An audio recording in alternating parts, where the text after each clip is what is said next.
Ei, molt bones i benvinguts, Nakames, sóc en Mugi i bé, avui us porto un altre top 5. En aquest cas, tractarà sobre els 5 metges més peculiars i que més m'agraden de tot One Piece. Dit tot això, comencem!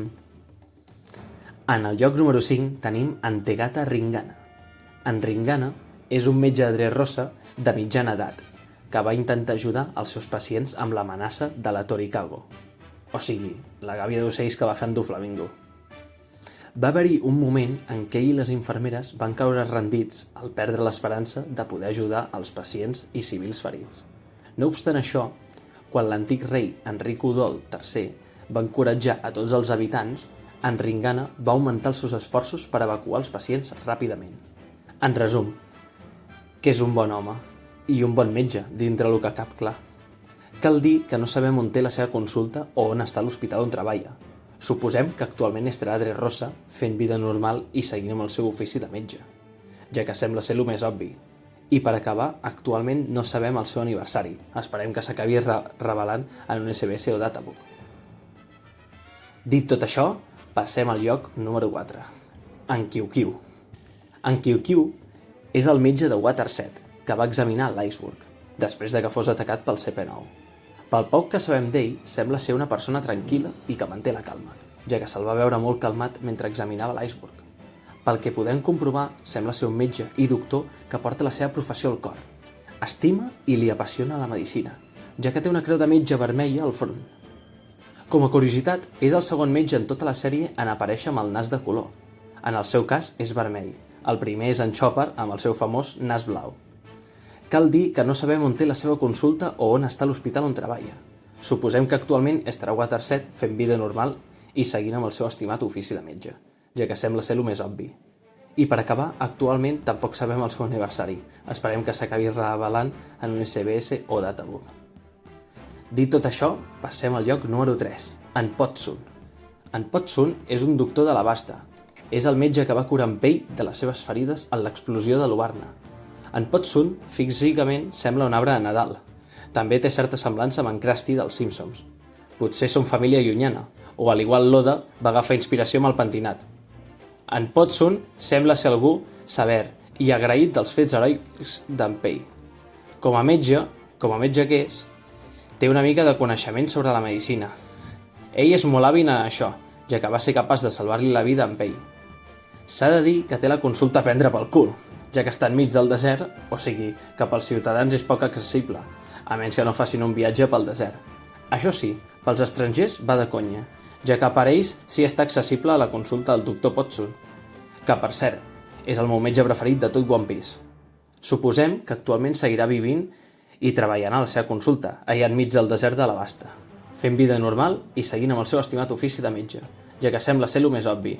I per acabar, actualment no sabem el seu aniversari. Esperem que s'acabi revelant en un SBS o databook.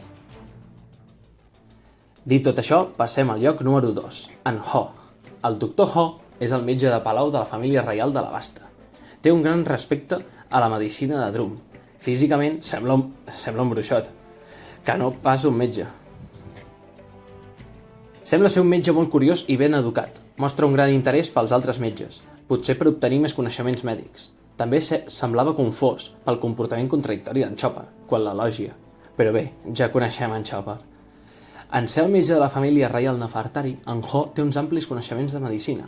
Segons ell, porta 40 anys exercint com a metge. Ojo, que són ja molts anys.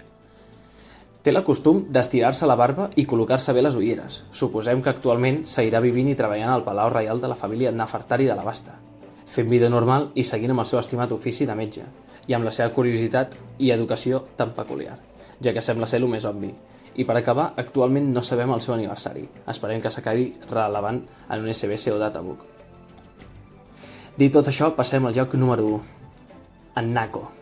En Nako és un metge del poble de Coco, i el primer metge en aparèixer en tota la sèrie.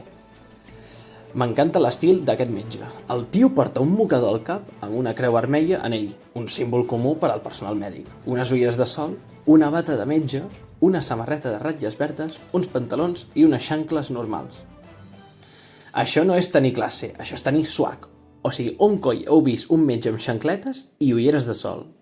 Doncs el poble de Coco, i ja està.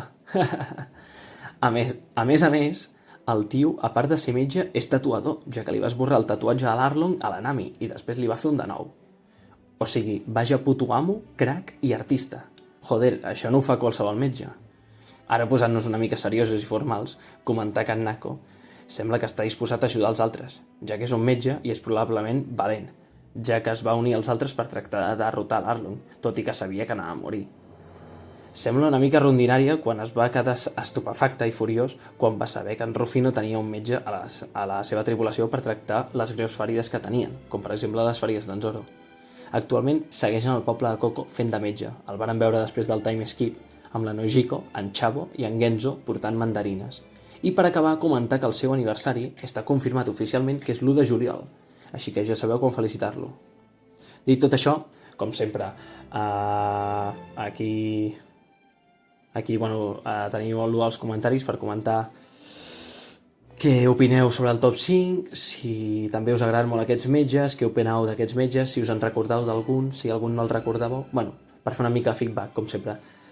També, com sempre, aquí a la caixeta d'informació us deixo el meu Twitter per estar informat sobre coses del canal o sobre coses de One Piece que comparteixo. També us deixo la wiki catalana de One Piece, la pàgina web de One Piece en català, on tenen tots els episodis que es van doblar al català, i la pàgina de One Piece en català, on posen el manga de One Piece al català. Dit tot això, a rebre Nakamas. Fins la propera. De totes maneres, em podeu deslligar el què, nois? Sí, esclar, i què més? Si vostè desapareix, algun de nosaltres haurà de substituir-lo. Ei, un moment!